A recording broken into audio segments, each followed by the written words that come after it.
晚上好。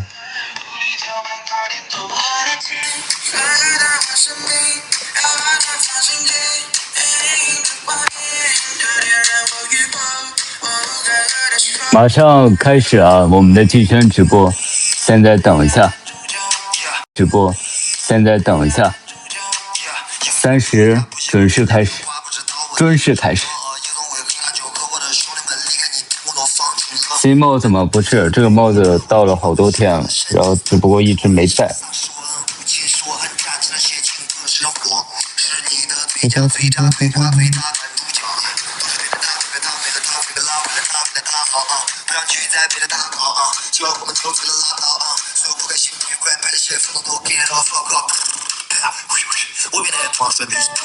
今天几克制？今天一点妆没化，纯素颜老师，连那个香香都没抹，连皮皮膏都没抹，还有胡茬子呢。今天纯素。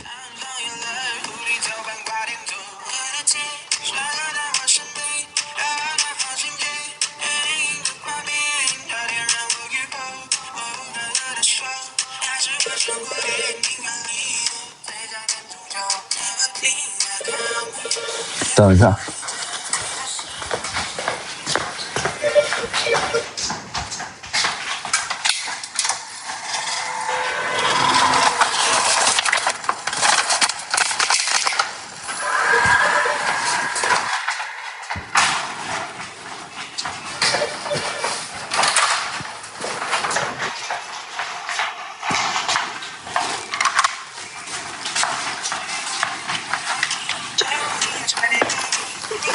外卖到了。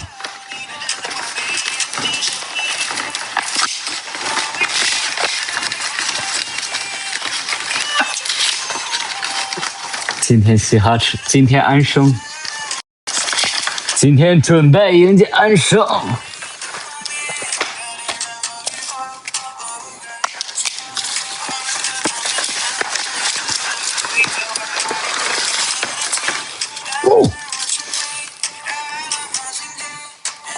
点了2大杯喝的。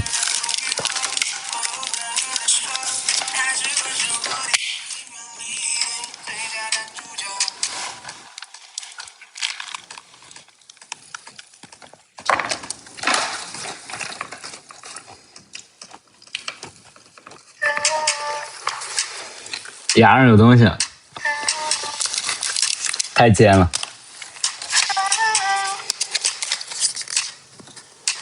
哎呀，刚才吃了那个黑芝麻的面包，刚下了碳水。点了什么？点了一个鸡腿排，然后又点了2杯酸奶，然后又点了2个烤牛肉，1份沙拉，然后2个鸡腿肉串，还有啥呀？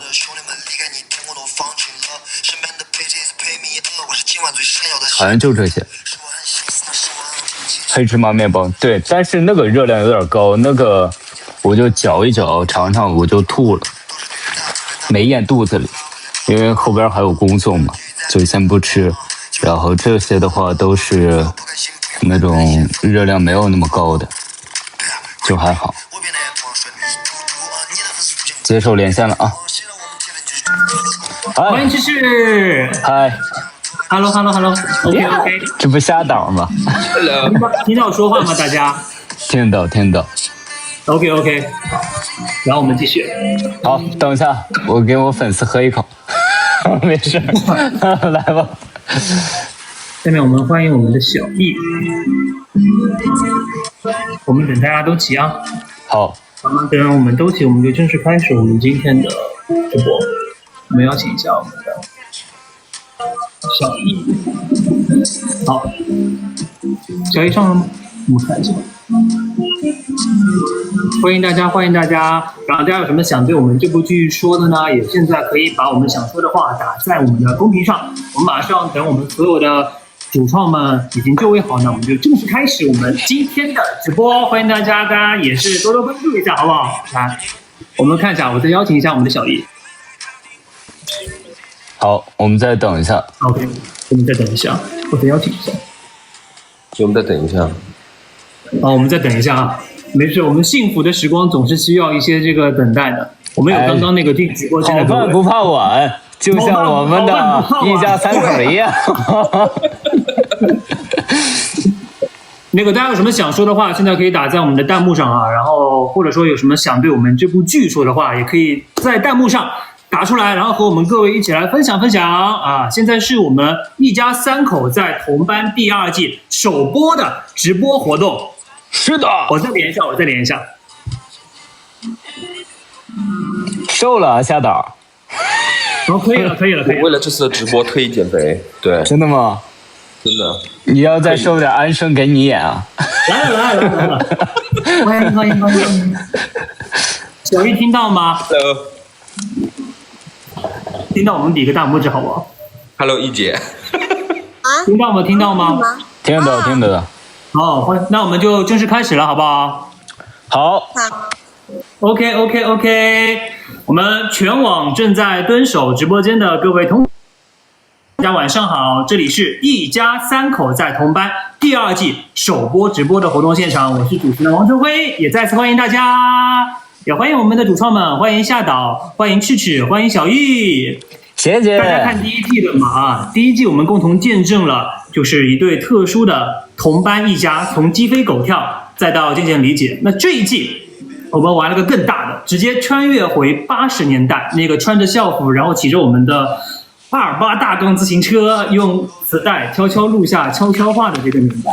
今天晚上我们主题给大家介绍一下，就是致19岁的我们和你们。那说到80年代啊，也先考考我们直播间的朋友们，你们知道80年代学生最流行的是什么吗？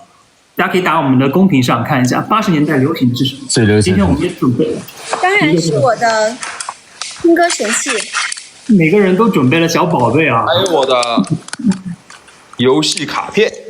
哎，就这样，我们一个个来吧，好不好？我们每一位都先跟大家再打个招呼，然后手里面大家都准备了一个这个80年代的小宝贝，也给大家介绍介绍。那我们从夏导开始。Hello， 大家好，我是那个导演王夏。然后谁19岁还没有玩过魂斗罗？玩过，我玩过，打公屏上。欢迎我们的夏导。但是我是那个小时候很小的时候玩。那条件还算可以啊，我都没玩过，其实。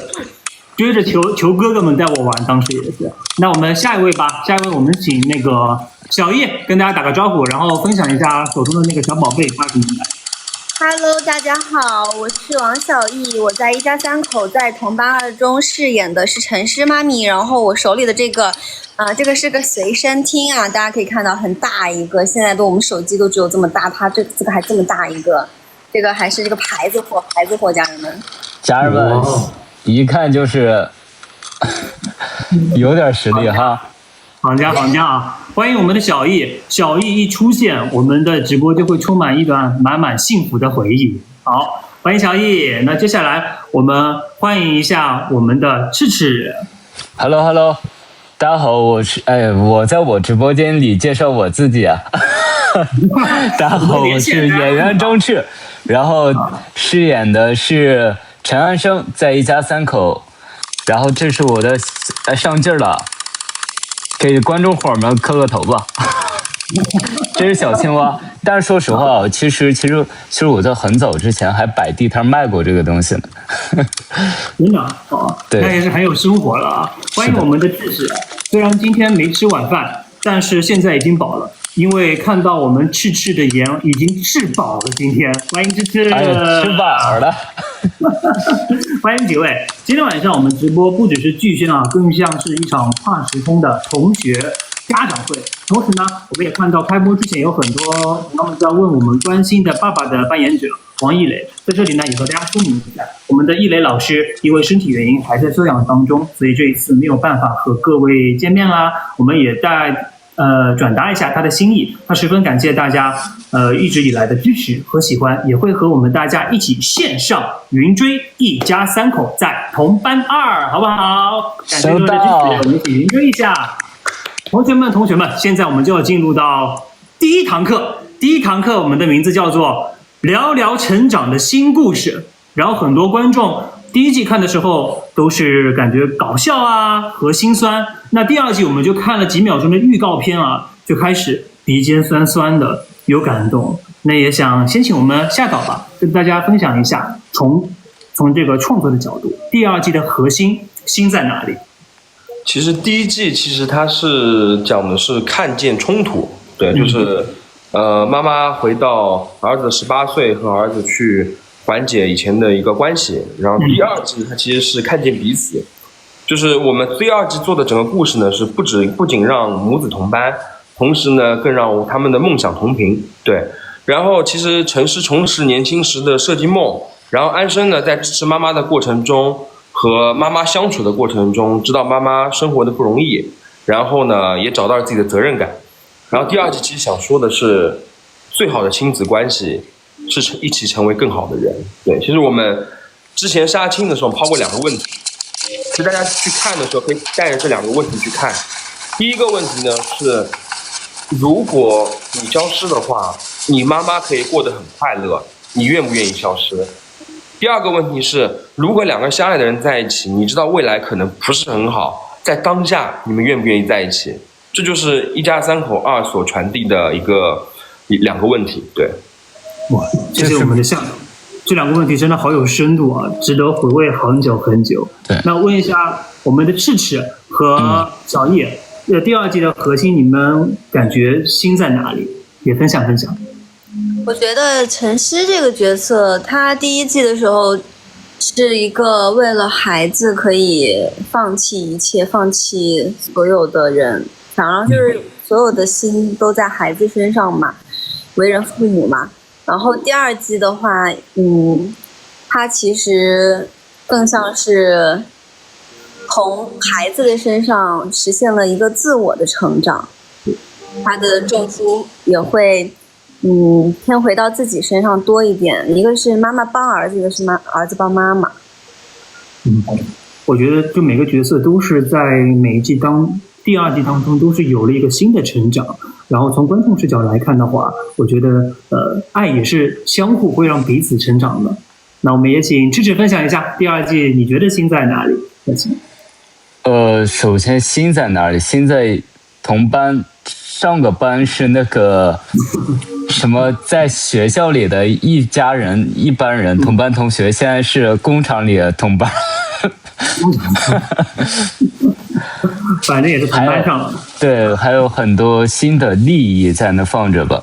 然后包括就是现在就是我们当下的这一代年轻人，然后如何的去理解自己的父亲母亲。其实我觉得就是现在可能我们有时候不太理解他们，就像我们会给自己说，未来如果等我有了小孩了，我一定不会让我小孩怎么样，我一定会给他什么什么好的。其实想想父母小的时候，他可能也是对自己说过相同的话，但是他们当时可能吃不饱饭，穿不暖，然后他们的核心可能就是等我长大，我一个小孩，然后吃饱穿暖。然后其实我们都在一代一代的人的更能去相互的理解和建联吧，我觉得。谢谢大家的分享，大家的分享都是很有深度，也是很能够让大家共情啊。我们也看这个预告片嘛，第二季预告片里面，大家也穿着80年代的衣服，骑着老式的自行车，有很多年代。也问问我们的这个夏导，为什么一定要选在重返80年代？因为那个是陈诗19岁的时候。对呀，你再重返到70年代，我这也太小了。全是上幼儿园的故事。哎，安生去当哥哥的故事。对呀，硬性条件摆在这儿，他只能到80，这是数学问题。对。那个我也再补充一下，因为我看到一个评论啊，就是说80年代是一个梦想刚刚被允许的年代，就是也是很多时候梦想从80年代开始有了很多的一个选择。好，下个问题，我们问一下那个小易老师吧。80年代的陈诗和第一季有什么的不同？哎，那个儿子，你觉得妈妈有什么不同？叫儿子叫这么顺口。首先呢，我觉得一个人的心理的阅历肯定不一样的，对吧？他当然了，其他的不同的点，我觉得观众朋友们可以去我们的 Red 果上，然后发现。我现在在这儿说，那岂不是剧透了？对，大家可以去多看一下我们的剧啊，一切都在我们的剧中，大家去发现属于我们的这个一家三口的故事，然后包括的一些好玩的点啊，大家去剧里面多看看啊。下一个问题我们问问赤赤吧，刚刚问那个小易自己 Q 到那个赤赤了啊，赤赤你觉得怎么全问我？好，你问吧，我听。分享一下，赤赤也分享一下，小易也分享一下，这是咱找上了这个问题。赤赤，你就觉得第2季当中最难诠释的是什么？最难诠释的，其实我觉得还好哎。然后其实没有什么难诠释的，因为首先呢，编剧把剧本写得很完整，然后导演呢指导的又很好，对手演员配合的又很好，然后一系列组成，我觉得就是我们诠释的内容都在作品里。你说最难的，其实对于我们来说，其实全部都迎刃而解，在我们的积极配合下。是啊，我们给我们团队点赞了，在这里要。谢谢。小易呢？小易觉得有没有会有难诠释的？哎，你这会儿先问了他，再问了我，我就没法推给他了，好聪明。你可以推给夏导。哎，对呀，夏导，你觉得呢？小易要回答，其实你可以提前回答嘛，对。啊？你还是要回答的，对。没事，你俩石头剪刀布吧，谁赢了谁先回答好了。早点回答，我觉得没有什么很难的地方，因为我觉得整个故事我拿到这个完本的时候，我就已经迫不及待想投入其中了。没有什么很难的，大家就像那个赤赤刚刚说的，大家术业有专攻嘛，导演把这个画面啊什么的都把控的那么好，我有什么好难的？我既然都说到这了，那夏导你呢？夏导难点是我还没瘦下眼安生。他们都很信任我。其实2的时候，就是我们拍摄的时候，整个的氛围都很好，就像老朋友见面嘛，本来就老朋友嘛，对，所以就很顺畅，没有任何的磨合期，就自然而然他们一站在那儿 ，OK， 母子关系在那儿，对吧？朋友关系在那儿，就一下就出来了。对。而且这回是真的就是更像是朋友一样，我觉得就是因为是他们真正的18、19岁，然后上次的话是他们心里还有一定的阅历在那放着，这次的话我们就是同龄人。那说完这个之后，大家对于我们这个剧啊有了更多的这个期待包括说到这个同龄人，之前可能就是上一集大家会有一个父母的一个这个代沟啊和感觉，那接下来呢，我们就是也替大家来问一问，很多年轻人都会重新回头理解父母嘛，但是父母这一代其实也有自己的遗憾和没有被看见的人，会觉得一家三口在同班2，某种程度上也是在替父母去表达吗？天啊，那个有很多，我是在那个原来如是他们账号不是老发我们的一些预告什么的嘛，然后我有刷到真的有粉丝朋友在底下写很长的话，说哎呀会让他想起自己的妈妈，想起自己的父母，我觉得这个事情就很有意义。再说到我自己身上呢，我又觉得好像确实拍，因为我演妈妈，但是我现实中我是有妈妈的嘛，所以就是演了妈妈之后，我对我妈妈的感情就是产生了一种就是更亲近的那种感觉，拉近了距离。对，以妈妈的心态来演了这个之后，好像我更能就是了解我妈妈一样了。那个赤赤呢？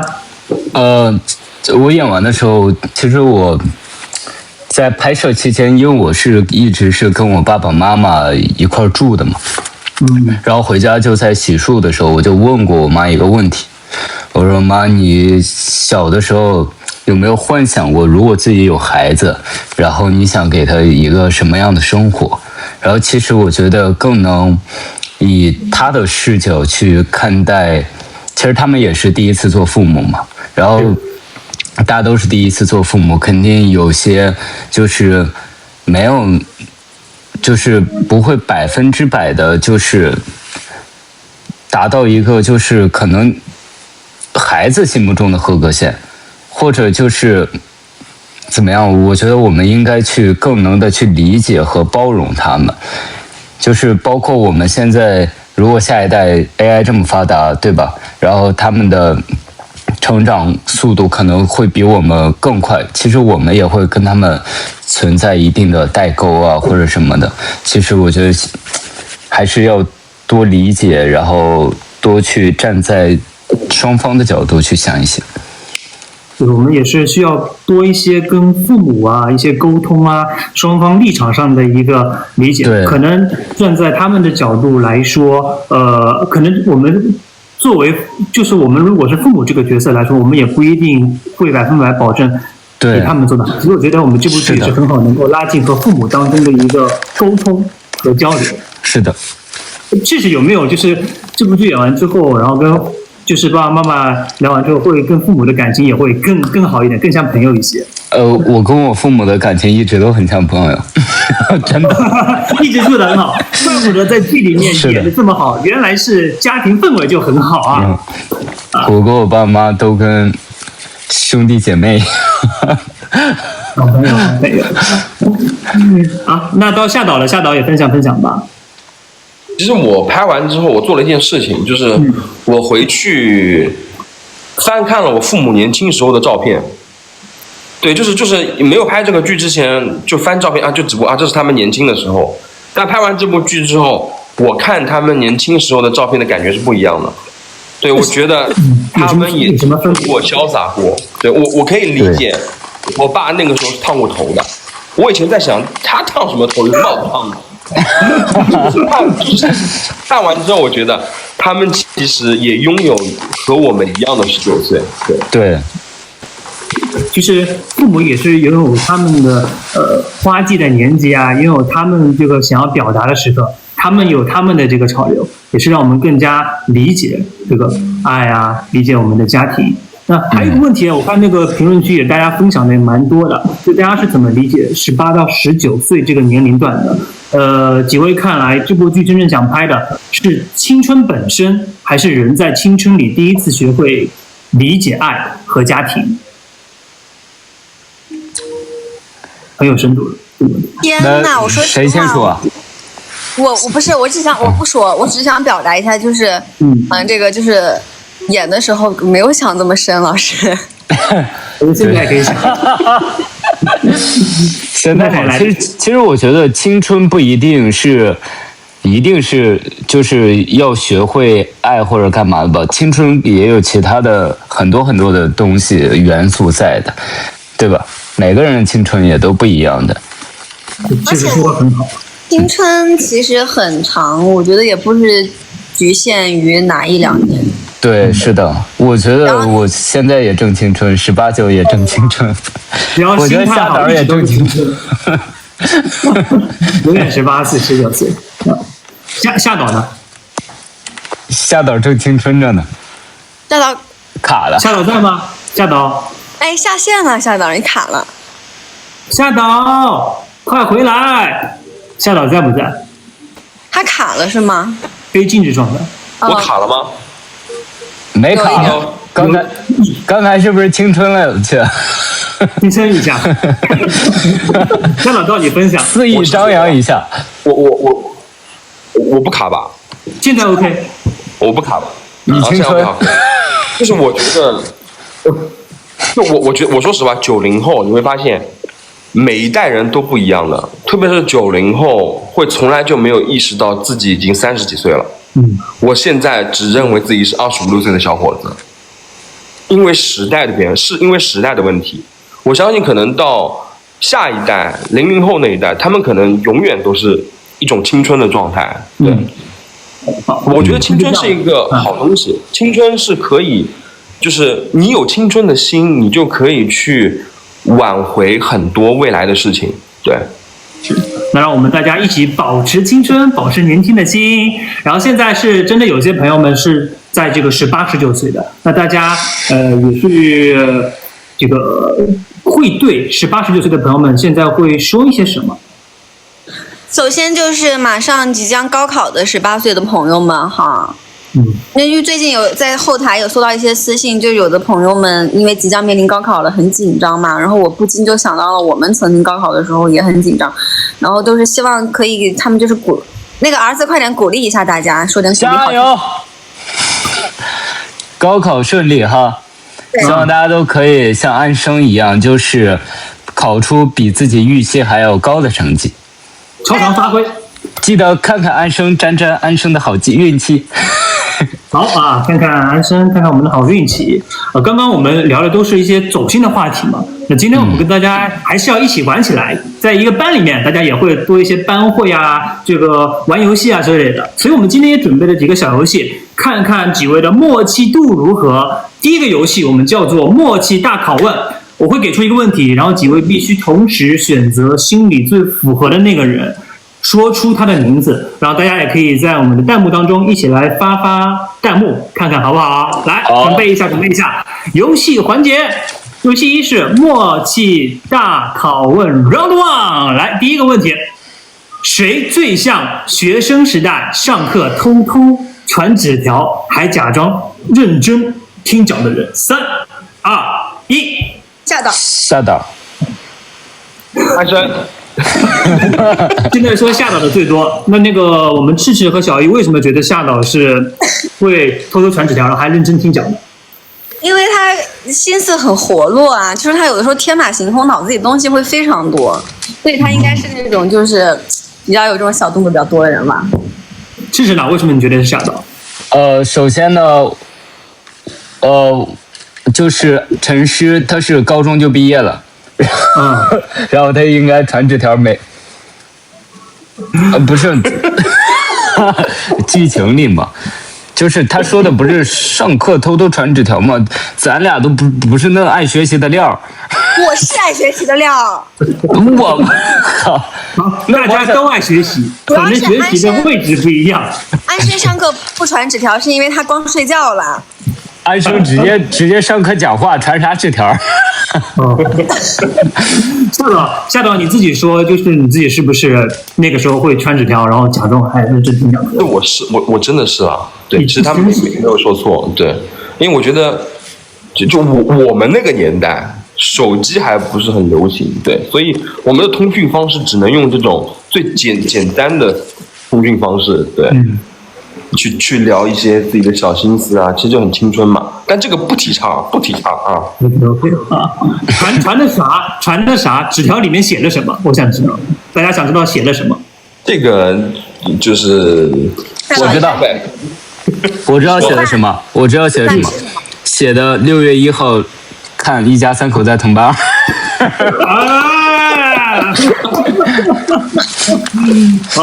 天才！打开一看，一家3口在同班2，6月1号0.06分，上线0.06分啊！最好的6·1儿童节礼物，来 ，OK， 第一题我们就先这样，我们来下一题啊，下一题默契大拷问，在剧组里谁是真正的搞笑担当，最会活跃气氛？3、2、1，磊子哥，小易。都一个答案嘛，是不是？都一个答案。那就说一说有没有就是当时活跃气氛的一个好玩的点，有没有能重现一下的？大家，怎么说？其实我觉得大家都挺就是有意思的，就是包括里边有意思的点，也是我们共同的创作磨合出来的，对吧？我们要想达到10，然后每个人，出个2啊、3啊、4啊，然后5啊，然后零丝巧构一下就够了，对吧？零丝巧构一下。那个，非要说个担当的话，我觉得肯定是，女主老师还有那个导演老师。那个，试试你分享一下呗。那个小易和夏导，就他们气氛担当一般会做些什么？会怎么做？就是好比我们有一些拍摄的点嘛，然后夏导就能就是给我们指出来，然后怎样去表演啊，怎样配合镜头啊，会更加搞笑，然后怎么样的。然后小易老师的话，就是其实小易老师和磊子老师他俩都是就是一本正经的搞笑的那种，就是呆呆的，因为他们可能就是面对那个年代，对于安生来说，他们所做的一些事情其实是，有点奇怪的。那夏导呢？夏导能不能就刚刚我们赤赤说你是那个？我说实话啊。对我说实话，我觉得他们3个人都挺好玩的。就是你说具体谁吧，我觉得小易可能会比较强一点，但是另外2个也不甘落后。我只记得几场戏啊，我就讲几场戏，就有一场戏是小易的，我真的笑了半天，包括我现在还会去笑。就是我们切一个大全景嘛，所以这场戏其实是一个很感人的戏，我觉得很感人，我觉得巨感人。我说全景切完之后，那近景的先放情绪，对不对？然后小易说，我就说那个，那先切全景吧。然后小易说，我 get 不到这场戏，我觉得我不可能哭的。然后全景的时候就开始痛哭流涕，你知道吗？到后面他每一次要放情绪的时候，他都说先切我。对，我觉得这个就很好笑。然后那个张炽呢，他会给很多新的点，对，然后这些点呢是出乎意料的。就有好几场戏，我就觉得让我我觉得他的思维就很跳脱嘛，对，就跟那个安生是一样的，对，然后他天马行空一点，对，天马行空，对，然后他和我讲一下磊磊啊，磊磊是什么样？磊磊和王小2个都是冷幽默，你知道吗？就是其实他们一本正经的说一个事情，但实际上都很好笑，特别是磊磊的话，他整个都是。呆呆的那种，但是他会愿意陪他们2个去玩，对，然后特别是父子两个人相处的过程中啊，就是你会很明显的看到，就是儿子像妈妈，就是我觉得这个剧是最成功的点，儿子像妈妈，对，就爸爸就是木木的呆呆的，然后儿子叫爸爸你要胆子大一点，他还要去叫爸爸去如何追女孩，对，然后呢，妈妈呢是我爱你，我会做所有的决定，对，然后你一定要跟我走。就其实爸爸是其实比较被动的这部剧，其实有点，然后所以像第1季的安生，然后他那种愣愣的，什么狗屁方法呀？就这种，然后好几次就我觉得就是有一个很好笑的点，就是王一磊说我该怎么办，我该怎么去追他，他到底爱不爱我？就是安生就每次都会就要想要抽他的感觉，你知道吧？但是因为父子之间的关系，他每次都是忍着，到最后都拍大腿。所以这个剧就真的又好玩又好笑又好哭，又好玩又好笑，然后又好哭。刚刚说到哭了，下个问题其实也和哭有关啊。看到感人的剧本或者片段，谁会是第一个偷偷抹眼泪的小哭包？3、2、1，谁？小易老师吧？王小艺，真的是王小艺，我觉得是王小艺。小易分享一下吧。我觉得都会吧，因为我从我们演的时候能感觉到彼此的这种情感的碰撞。我不信你们看剧本没哭。哭了，我嗷哭。啊，说吧，肯定是都哭了的。我拿到剧本我就开始以泪洗面，然后有没有哪个瞬间就是情绪一下就到的，就是一下就哭出来的？很多。其实我有好几次我基本都来不及过去架，你知道吗？就他们一个个都跟我说，这场戏我不可能哭的，我不可能放情绪的，我是专业的演员。然后全景机位一架，开始各种痛哭流涕，你知道吗？这个真的很有意思，氛围感上来了，氛围感上来了。因为他们真实的感受到了这个人物同时在表演的时候，其实我觉得你们在表演过程中，你们会想到自己的父母，就是是的，他的情绪是自然而然出来的，对。我都不用讲太多，我只要躲在监视器面前默默的哭就行了，大家的共情啊，躲在监视器哭也是被大家的这个感动到了，也带领到了。所以大家看我的监视器有一天有一场特别有意思，有好几场戏，安生去到妈妈家去看妈妈家怎么样，看妈妈以前生活的怎么样，然后那场戏。就是我会去回想我妈妈年轻的时候是什么样子，就那天我后面坐了一排的人，对，然后在他们的表演过程中，就是一排人都在我这边拿餐巾纸哭，你知道吗？就是这是真的，就这真的事情，就是因为它太动人了。就这次的所有的哭泣是因为这个故事，因为曾经的自己去哭的。这个很真实。哎，我在现场还逮到编剧老师哭了，就是太厉害对，我们三个演那一场戏的时候，就是好像在就是路边那个吗？于志明他家，不是在于志明他家，然后我说你是世界上最棒的最好的妈妈的时候，对。然后我是拍完什么？我是拍完，然后我去跳那个手势舞了。我看预告表演，他搁那哭得很厉害。好啊，然后我们三个在那拍那种，就是噔。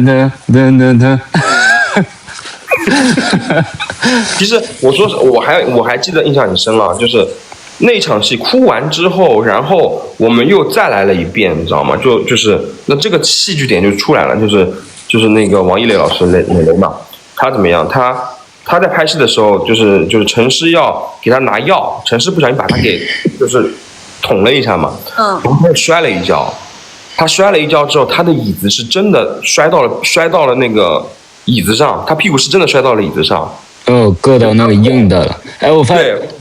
我前面看到安生在哭，看到小艺在笑，然后我看到那个于志明就是爸爸，他躲在那边偷偷的就是抚着自己的屁股在那边不说话，你知道吗？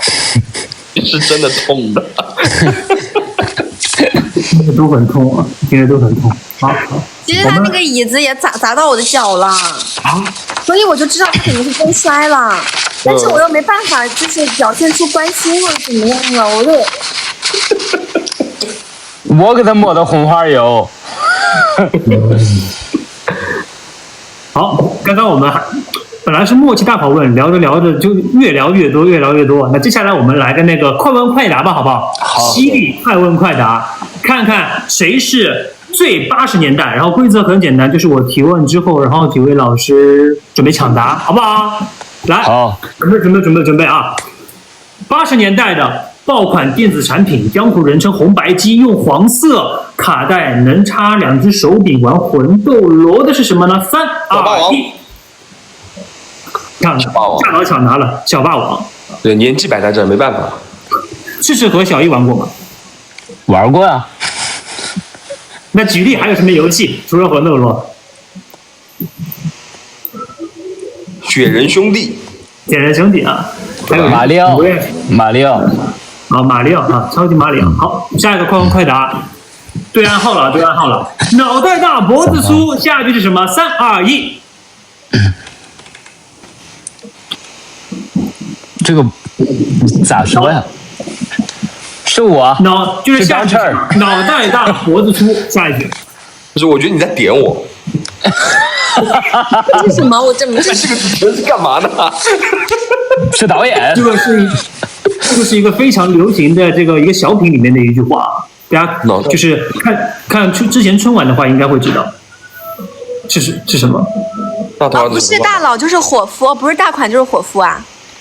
不是老板就是伙夫。是我们那个。不是大款就是伙夫，不是大款就是伙夫。那80年代是像我这种年轻的时候，我以为你描述大山呢。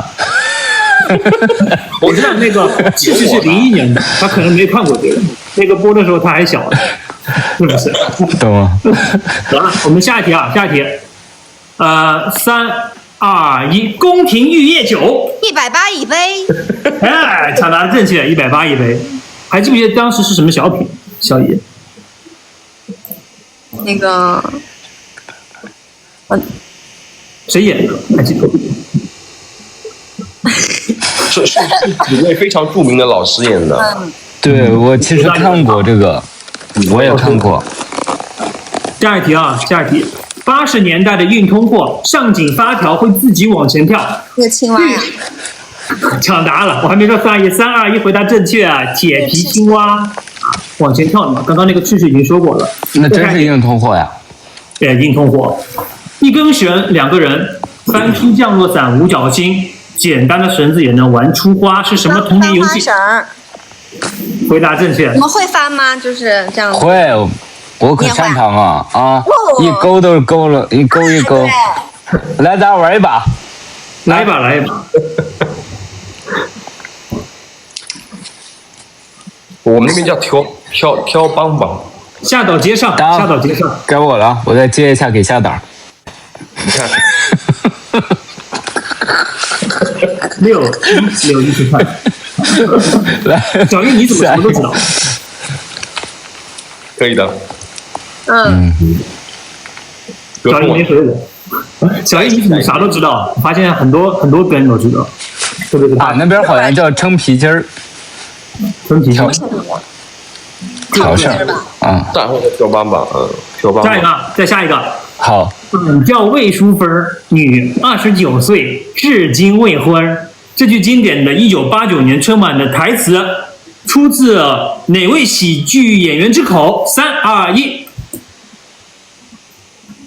要不要再说一遍？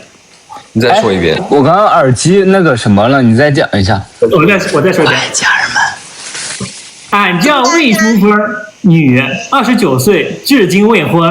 刚刚已经小玉说出来了，出自魏淑芬口。我弹幕的朋友们都看过，他们都知道是宋丹丹老师。宋丹丹。那这样，宋丹丹每个人能不能重现一下我们宋丹丹老师的一个经典小品一句话语录？我是黑土，我是白鱼。哇，下岛。不是，你们2句话都说掉了，我说什么？想一个新的没说过的。我叫白云。全凑上了。不是，你叫那个脑袋大脖子粗。不是。公鸡中的战斗机。哦耶！这个大家可能也很在啊。对。下一题，我们那个每一个时代都是有一些流行的歌的嘛，对不对？那80年代流行的歌，等一下，我这弹幕上说看到我就摸帽子，也是丹丹老师说的吗？开玩笑的。好，下一个，那个每个年代都有一些流行的歌嘛，那这下我唱前4个字，然后大家知道的话，直接把下半句唱出来，好不好？好，来，准备，3、2、1，龙奔狼楼，万里江山那永不休。你们2个我是谁？我你调调唱出来也可以，也是错。默契。下岛要不要哼一句？哼完之后我们下一首吧。下一首我没下一首我接完了，大家也不知道唱啥。这样下一首呢，我再想一个吧，想一个那个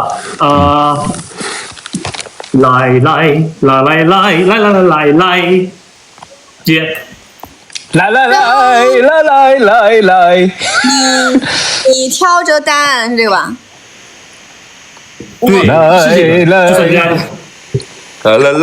对，来，都看过。80年那个时候在何方？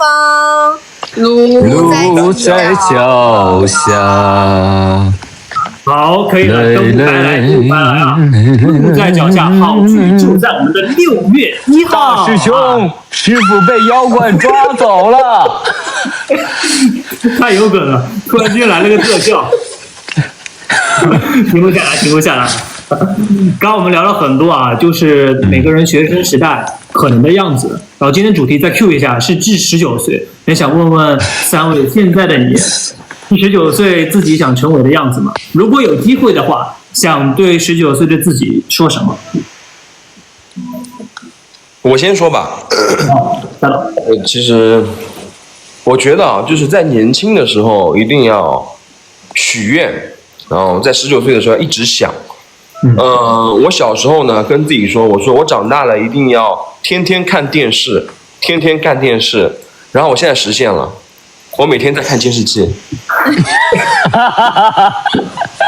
简化。对。我也深有感悟，我觉得你说的非常有道理，因为我曾经我有一个愿望，就是我希望每天就是可以坐着大飞机，然后在每个城市之间飞来飞去。做到了。试试呢？我就不对我18、19岁说话了，因为我觉得他少一步都成为不了现在的我。我对我现在的自己还挺满意的。很满意啊。对，无论是好的坏的，其实都是需要经历的。就人生就是都会有最好的结果。对，会有最好的结果。对。然后还有那个看到很多人在评论区都说，就这部剧最戳人的地方就是它让大家第一次开始认真去想，如果爸爸妈妈也回到19岁，他们会是什么样的？那大家是怎么看我们观众们有这种情绪的共鸣的？分享。就爸妈穿到19岁，然后呢？我爸妈穿到19岁。很多人第一次看完我们剧就会认真的想，如果爸妈回到19岁，他们会是什么样的？就大家怎么看？大家会有这种情绪的？是问弹幕还是问俺们？问你们的，因为大家在想一些事情，然后想问大家。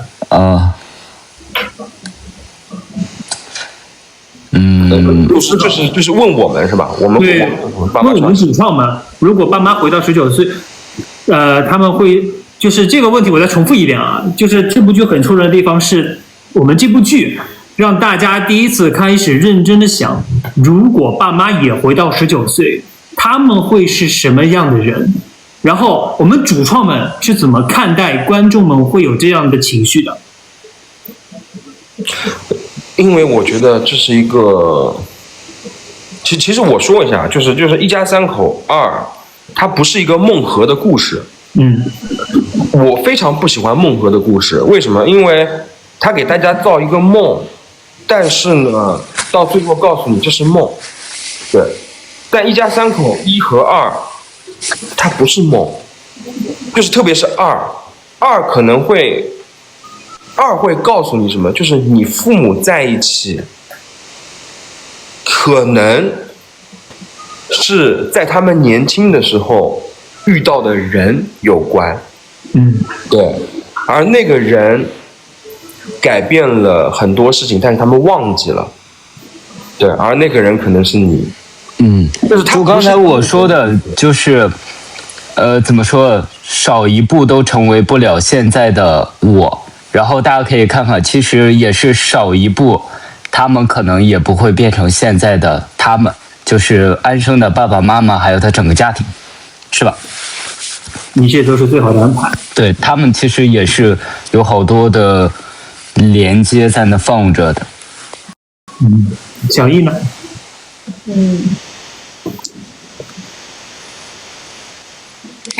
什么来着？这样吧，我们就请小易，你先跟大家分享一下下一个环节好了。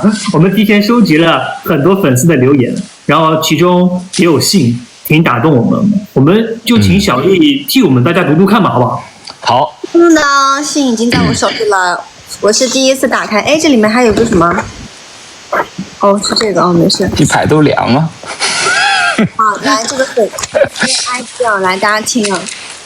这位粉丝的 ID 叫柚子汽水，他说等了很久，一家三口在同班第2季终于开播了。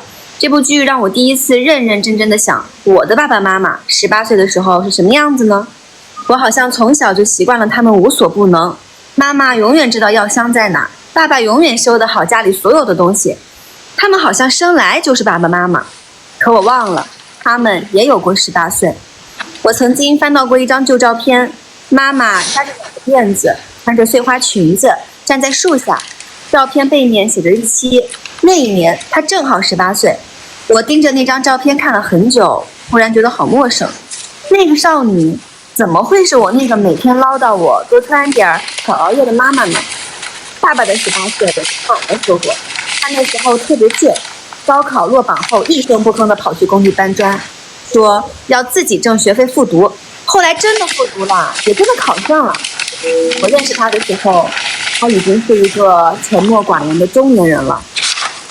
如果时光真的能倒流，让我奔赴他们的18岁，我想对那个扎着辫子的少女说：你以后说话很大，真是风风火火，可你是全世界最好的妈妈。我想对那个倔强的少年说：你以后还是爱逞强，什么都不肯说，但你真的撑起了一个家。辛苦了。谢谢这部剧，愿更多人和我一样，开始想见见爸爸妈妈的18岁。谢谢大家的分享。那想问一下，刚刚我们小姨读完这封信，你的感受是什么？我不知道，我一直听到张是在外面偷吃，那个纸在那里的声音。没有吧？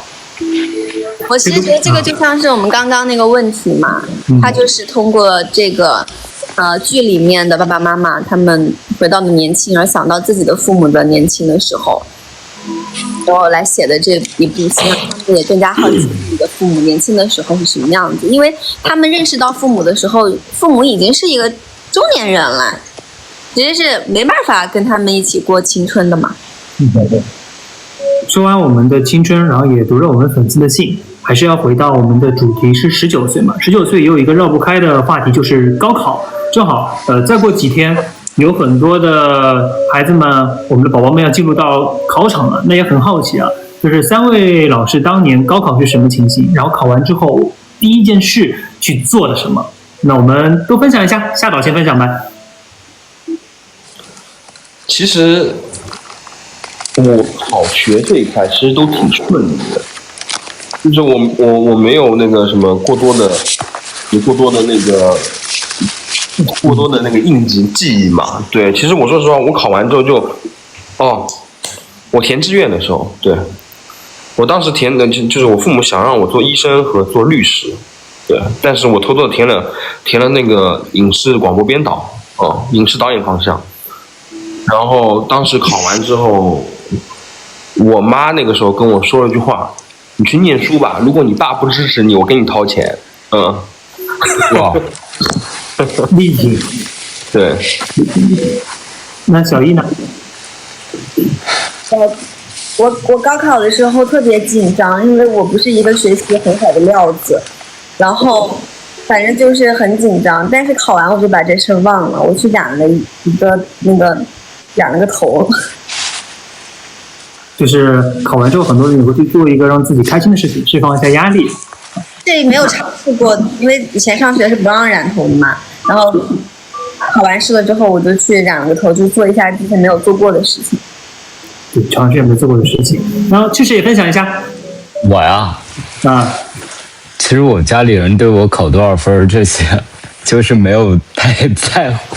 我记得我查高考成绩的时候，我查到我说，那晚上我查到，然后查完了之后，我去敲敲我妈的门，我说妈，我考了多少？哎，没事，谁去吧？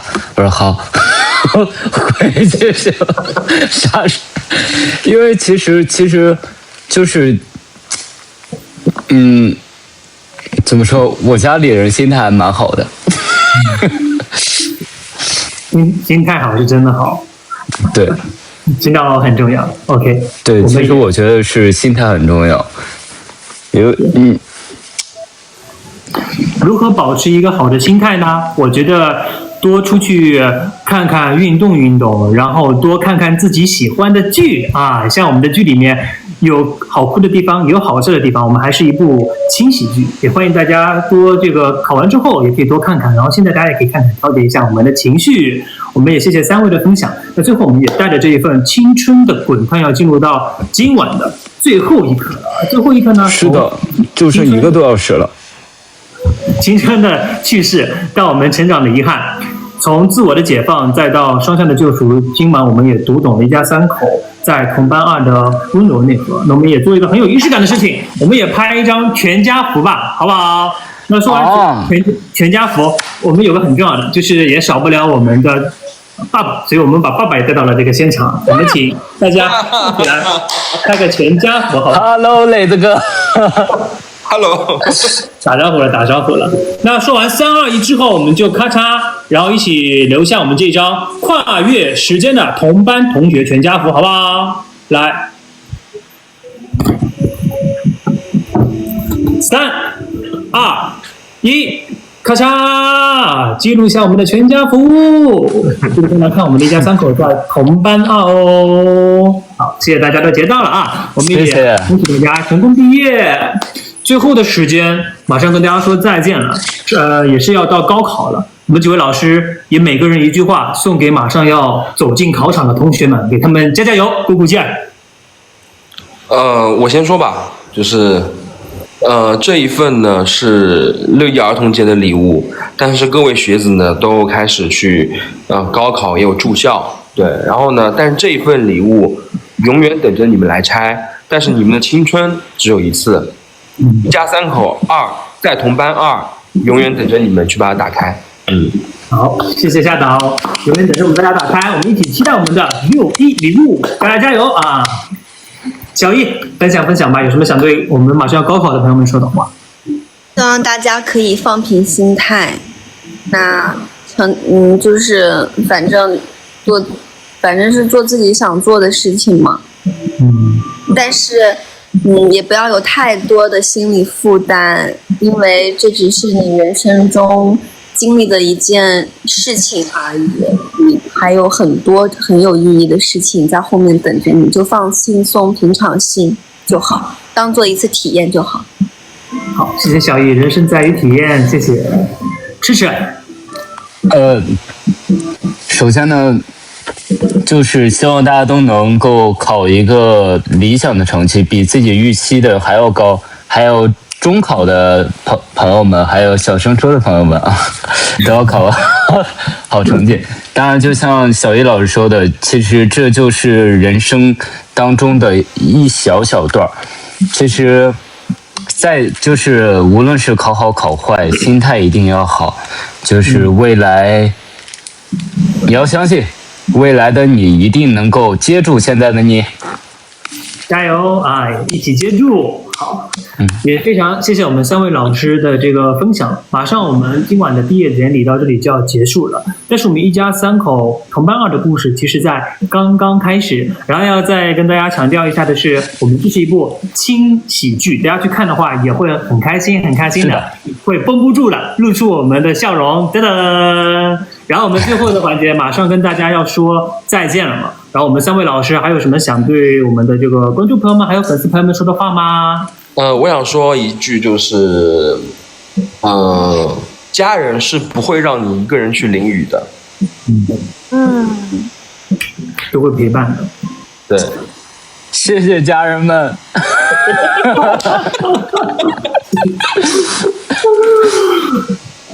还有个小叶。希望大家看得开心。好，我们希望大家一起看得开心。到这里呢，我们的一家还有那个准备一包纸巾再看。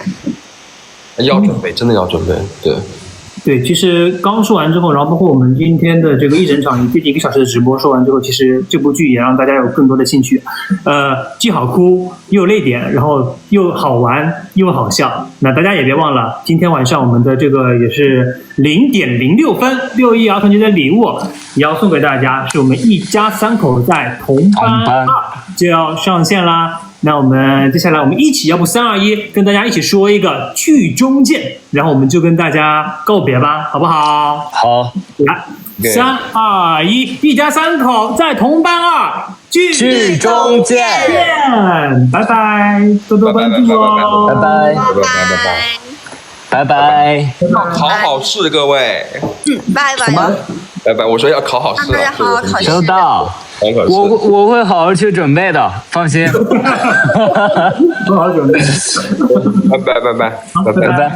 拜拜。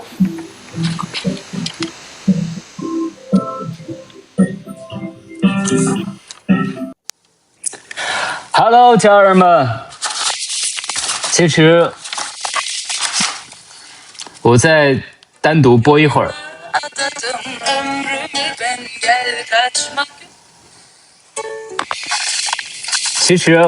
其实刚才稿子里有一句话，然后因为刚才我们就是有一句其实很好的话，我想给大家分享一下也。就是原来长大不是变成超人，而是学会拥抱自己的平凡。带毛绒帽热不热？老师，热的一脑袋汗。老师，这里边还垫着卫生纸呢。教他一招，就是怎么戴这种帽子显头小，就是你在这儿垫个纸巾，把这儿给鼓起来，它就显得脸小了。给我热的不行啊！问我为什么脸红？太热了，我给空调关了。太热了。快吃饭，我去上门口拿一下我的饭。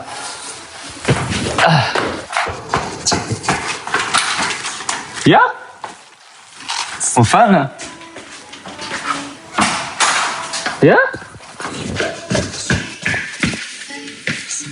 我留的是大山的手机号。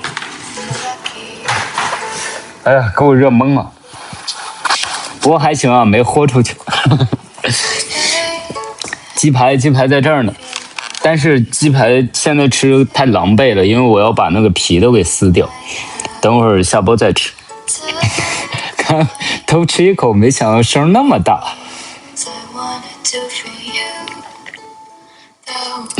垫肩垫帽，老铁，那垫肩粘脑袋上多难受啊！这塞点卫生纸就行了，鼓起来就行，鼓起来它就有头包脸了。没有，等会儿我下播了问一下大山就行了。对，我今天没洗头，然后也没洗脸，就是很素。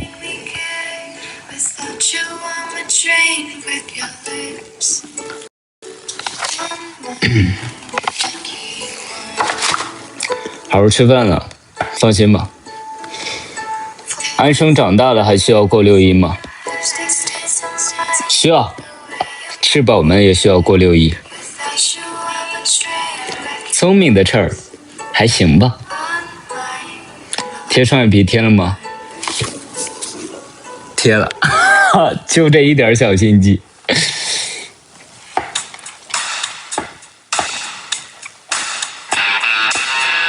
戴帽子又学会新技能，是吧？其实你戴平常的那种帽子其实也可以，就是鸭舌帽啊什么的，你都可以给它垫一下，然后就会显得头型很好看。小技巧。如梦，怎么这么巧？我说人生如笑，哪有什么不同？不都一样朦胧，朦胧中有你，有你跟我就已经足够，你就在我的世界升起了彩虹，简单爱，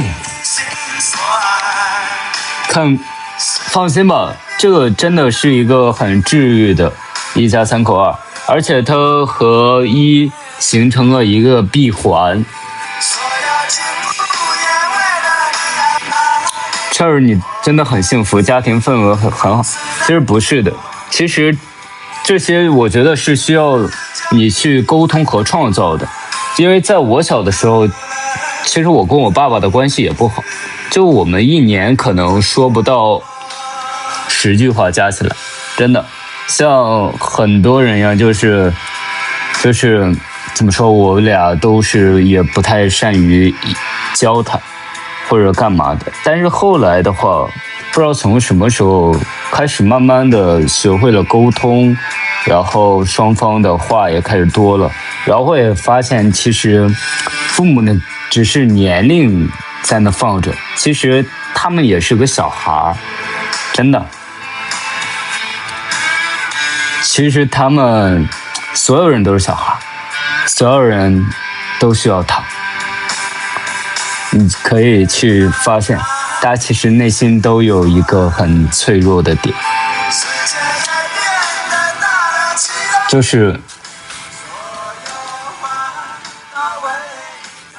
是的，我感觉啊，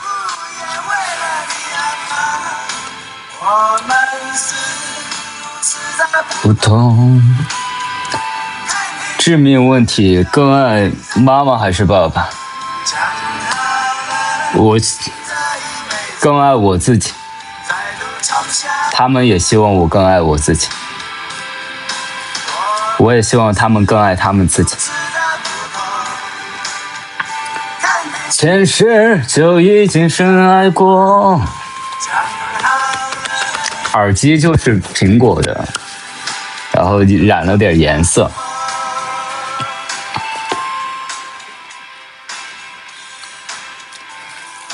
等一下，我必须念一下你这个评论。智齿在学校唱你的不如说谎，他们都捂耳朵。兄弟，你班同学的耳朵没有问题，我唱的确实不好听。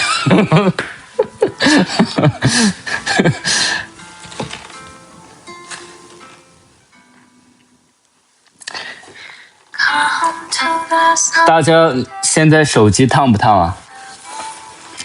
看这么长时间的直播，手机烫不烫？是不是有一点？如果烫的话，那个就是我的温度哦，感受一下。虽然我看不到你们。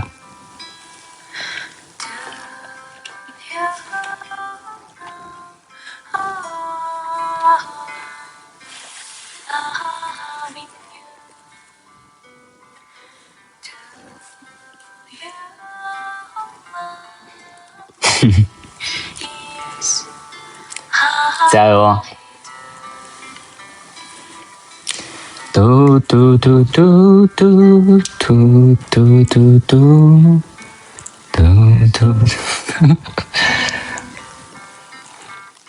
生日快乐！我跟你说，刚才有多搞笑啊！刚才我们在期间直播，这弹幕上，家人们，我如果全照做了，以为我有多动症呢。摸摸帽子，摸摸嘴巴，摸摸鼻子，摸摸眼睛，眨眨眼睛，皱皱鼻子，动动耳朵，抠抠牙齿。老师，我干嘛呢？我搁这儿，我在巨选，然后搁这儿让我直接变成什么了？多动症啊哈！你还以为安生长犄角了？为什么？在哪摆地摊？我之前上大学的时候摆过地摊。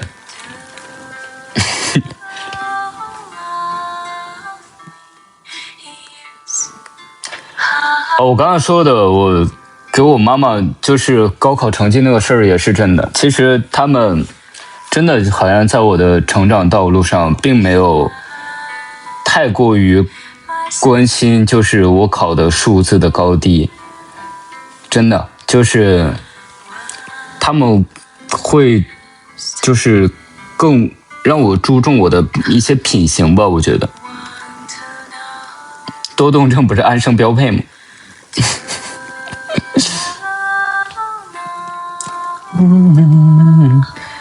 地摊就是当时地摊就卖这种小东西，然后还有一些那种小玩具吧，在那广场上。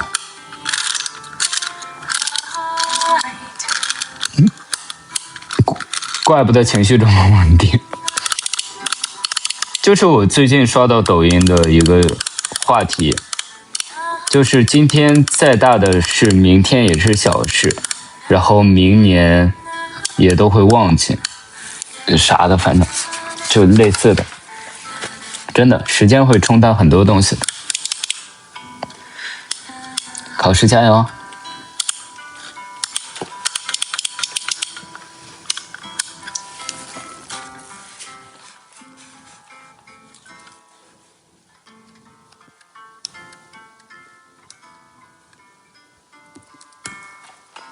安生是大家心里的小孩，希望呢。哦，对了，还有行程，老师们我要休息一下，可能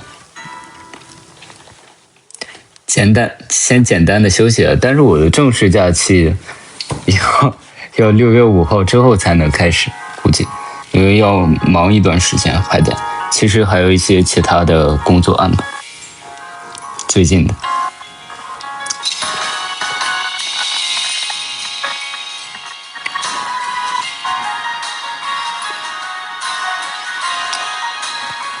不知道呢，我也不知道休息的时候需要做些什么，没有任何的预想，就是包括我，就不定计划的，就想到哪是哪。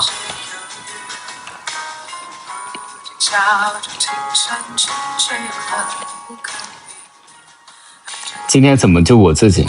他们全都出去吃饭了，因为我要工作，就给我留这儿了。然后我点外卖。安生书的厂还在招人吗？那不是安生书的厂，那是于氏电子厂。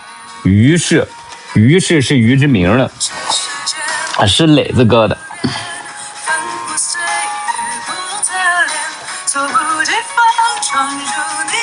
笑脸，对，纯 P 人，旅游博主我们还记得。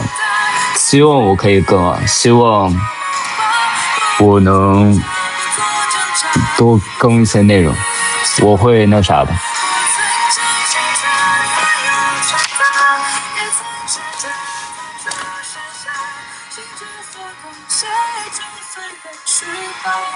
跟父母吵架怎么办？其实我觉得有争吵是很正常的一件事情，就是关键是你有争吵，但是你要记着，就是大家都是一家人就好了。其实再大的事情都能解决掉的。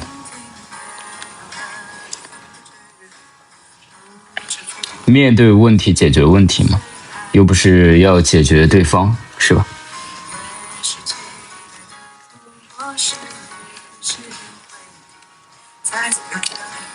休息完回来加油班好不嘞？好嘞。后续的工作我也不知道会，就是具体的安排，其实我现在还不清楚呢。但是应该也会，就是会好好的认真对待每一部作品的，放心吧。下次不要把冰放在脸上了。其实还好，老师，就是那种真的很快消肿。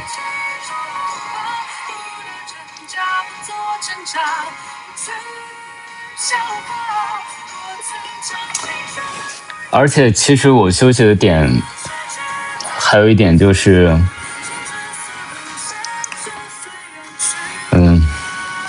等想讲的时候再讲吧。就是希望大家能够照顾好自己哈，然后因为就是怎么说呢，天气越来越热了，家人们，线下人太多了，我真担心大家会晕倒，而且人太多的话，你们的体验感也会没有那么美妙的。就是一定要先把自己的身体健康放在首要的第一位。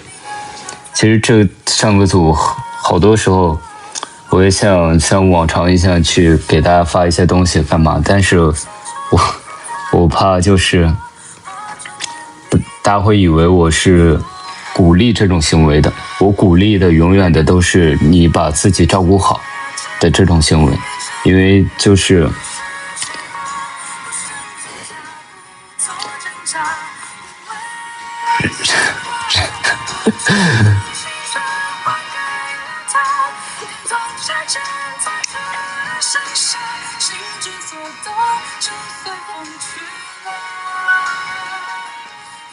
我没有内耗，我只是担心你最近特别内耗。先让自己忙起来吧，我觉得。有在好好当中，这么棒，刚好1年。对，就是因为真的很担心大家的安危，因为而且就是人越来越多，而且怎么说呀？我发现现在都快形成产业链了，这个让我都不知道咋，就是大家一定要注意，就是识别人，就是而且要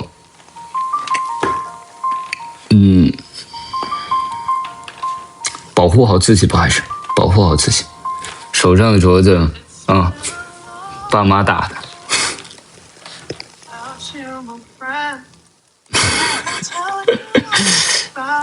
而且我回想一下，我好像的确比去年5月份要变化好大，无论是心态上还是身高除外啊，开玩笑的。是的，最近老容易就生病，太奇怪了。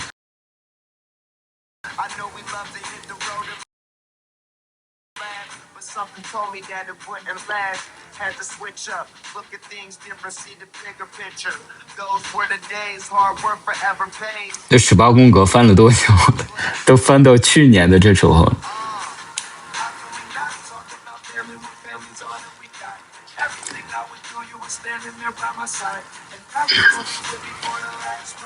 肌肉呢？肌肉有在练，而且现在大家可以看我上合组开机的时候和最后杀青的时候，其实我瘦了一些的，而且再加上一消肿就很明显。我发现开机的时候眼睛都显小。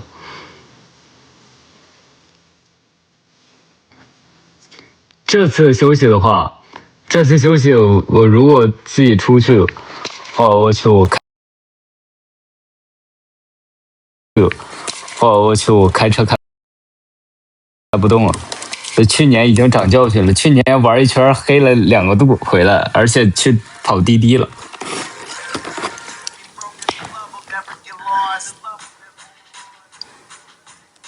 准备迎接小安生了吗？准备好了，而且我特别期待。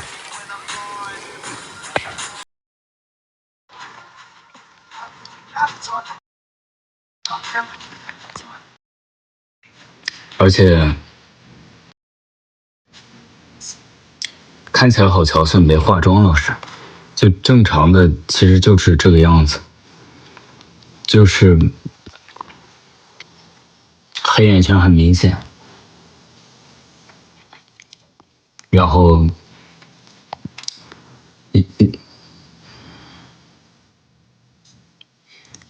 项链就是一个生肖属性，就随便戴的，是个蛇。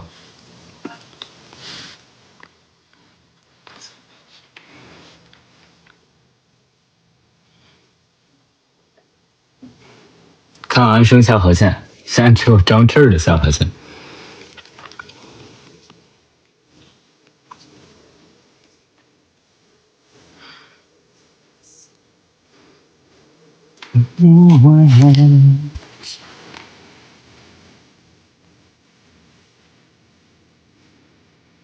这次休息去非洲吗？为啥去非洲啊？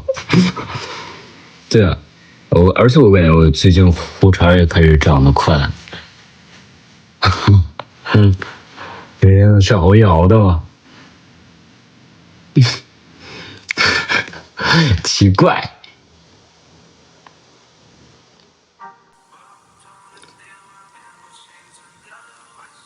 没有，其实不要容貌焦虑。其实我这种焦虑，我觉得是很正常的。但是我这个焦虑就是我会内耗去焦虑，但是我会去改变，我不会停留。就是我觉得焦虑和内耗的原因是因为你想进步，你知道你能达到，你能得到，然后所以你才会内耗。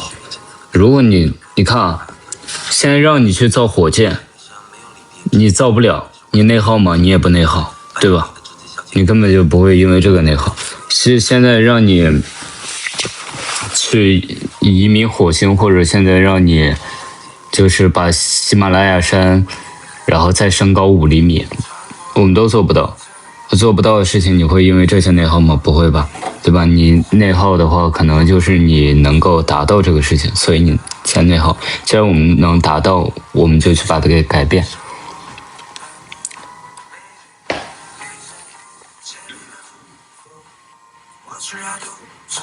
是的，别害怕。现在当务之急是过好当下的每一天。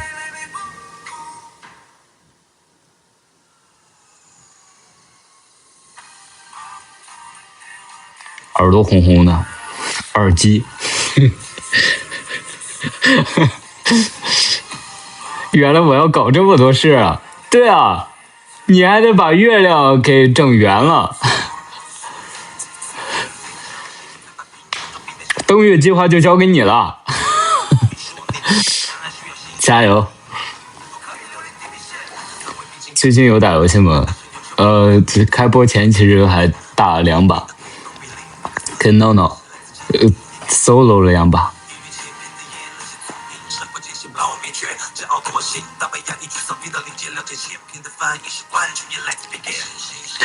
紧张不紧张？新剧播了。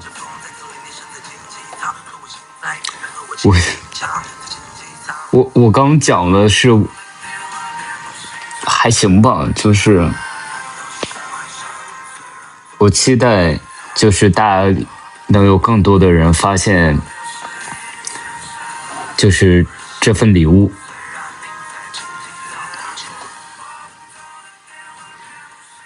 第2部的安生和第1部的安生，你会发现安生真的就是他的性格没有太大的变化，但是他的确的是成熟了一些，的确的是有担当了。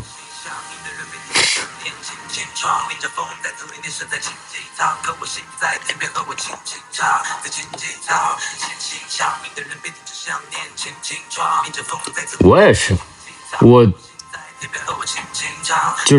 我也老招蚊子，不知道为啥，超级招蚊子。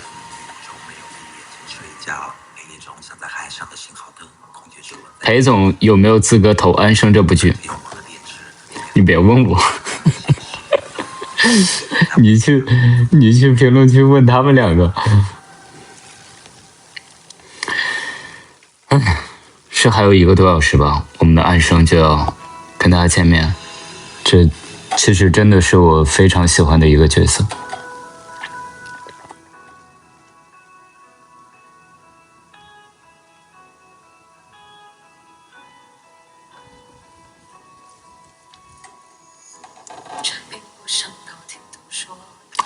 不眨眼睛。我准备下播了哈，到时候我们评论区见，怎么样？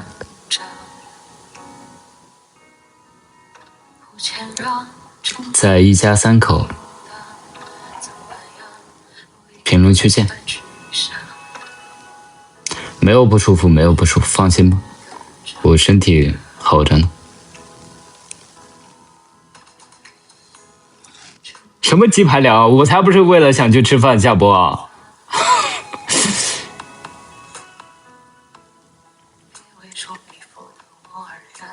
希望大家都能照顾好自己，好不？想好好爱自己。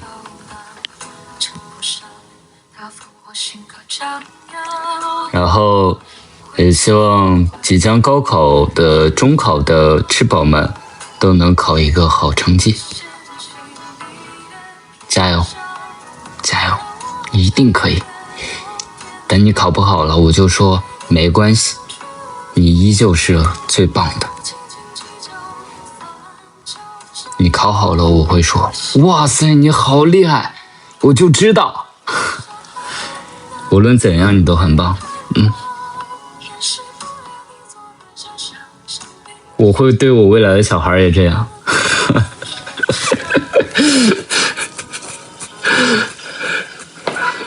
把大家当小孩儿。小朋友们，马上6·1了，小朋友们。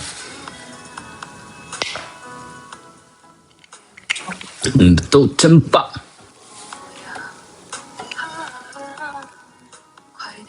对啊，皇上们辛苦啦。小升初呢？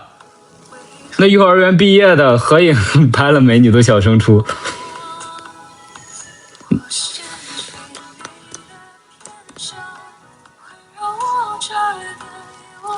拜拜，晚安，宝宝们，爱你们，6·1快乐！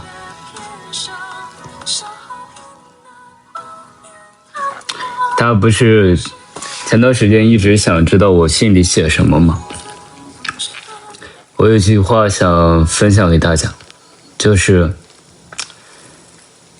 我时常感觉有2个我，然后一个是非常非常胆小懦弱，然后面对很多事情都特别特别恐惧的，是大家给了我很多很多的力量，然后让胆小的那个翅，然后慢慢的变得更加勇敢。然后还有一个是很倔强，然后很冲动，或者一股脑，就是向前奋不顾身的翅，然后也让他知道他的身后有很多很多的人，你不能让他们说，然后也会更加的严以律己。谢谢大家，我们都一起勇往直前。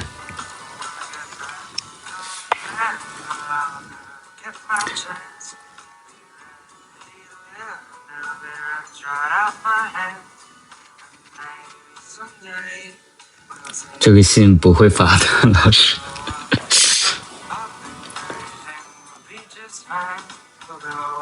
冲！晚安，宝宝。晚安，宝宝们。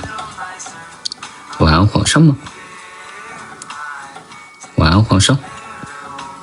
晚安。晚安，姐姐。晚安，妹妹。晚安，叔叔。晚安，阿姨。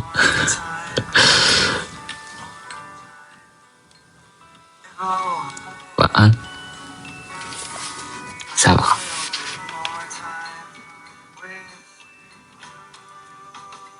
晚安。哦，晚安，弟弟。注意龙体啊，皇上们！天气越来越热了，一定要照顾好自己。